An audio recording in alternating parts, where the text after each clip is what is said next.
Get ready! Windows 11 is evolving with its exciting new version, 25H2, now available for early preview. But here's where it gets controversial. This update brings both meaningful enhancements and feature removals that could stir mixed reactions among users and IT professionals alike. If you're eager to stay ahead or want to understand what's changing under the hood, keep reading. Today, we're rolling out the Windows 11 version 25H2, build 2600.5074 update to the release preview channel, giving Windows insiders the chance to test and experience this annual feature update before it becomes widely available later this year. It's an important milestone, allowing users and businesses to familiarize themselves with the latest Microsoft innovations and adjustments. Interestingly, this version is delivered as an enablement package, EKB.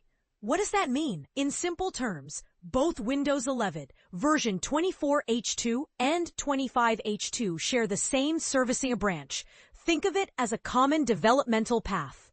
This shared space allows continuous improvements and new features to be rolled out smoothly.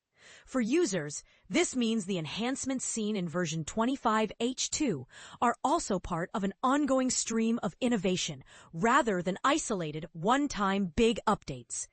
However, there's a catch that might spark debate. Version 25H2 also removes certain features, including PowerShell 2.0 and the Windows Management Instrumentation Command Line, WMIC. These removals may concern some users who rely on those legacy tools. On the flip side, for enterprise customers, this update empowers IT administrators with more control. They can now remove specific, pre-installed Microsoft Store apps on enterprise and education devices using Group Policy or Mobile Device Management, MDM policies. This added flexibility could improve device management in business environments. If you want more in-depth details about these changes, Microsoft has shared a dedicated blog post covering these updates thoroughly. For Windows insiders in the release preview channel who meet the strict Windows 11 hardware requirements, getting this new version is straightforward. You simply go to your settings, then Windows Update, and choose to download and install version 25H2 if you wish. The so-called Seeker experience. After upgrading, your device will receive regular servicing updates through the usual monthly Windows update cycle. If you're not yet part of the Insider program or want to switch to the release preview channel, Microsoft provides clear instructions for joining. For commercial customers enrolled in the Windows Insider program for business, this update is crucial because it allows IT teams to start validating version 25H2 on organizational devices. This version will be accessible through business-focused update systems, like Windows Update for Business, WFB, and Windows Server Update Service, WSUS. Additionally, the Azure Marketplace will offer this preview image shortly, giving businesses various deployment options to test and prepare for rollout. Guidance on how to work with these delivery methods is also available.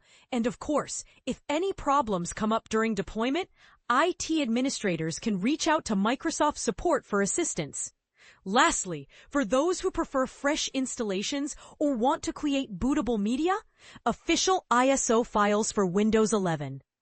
Version 25H2 will be downloadable next week from the Windows Insider ISO download page. Before you dive in, it's worth noting what qualifies as a commercial device.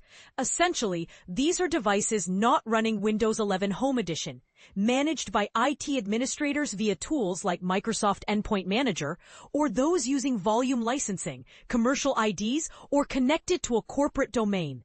So what do you think? Are you excited about the new capabilities in Windows 11 version 25H2? Or do the feature removals and changes to app management raise concerns?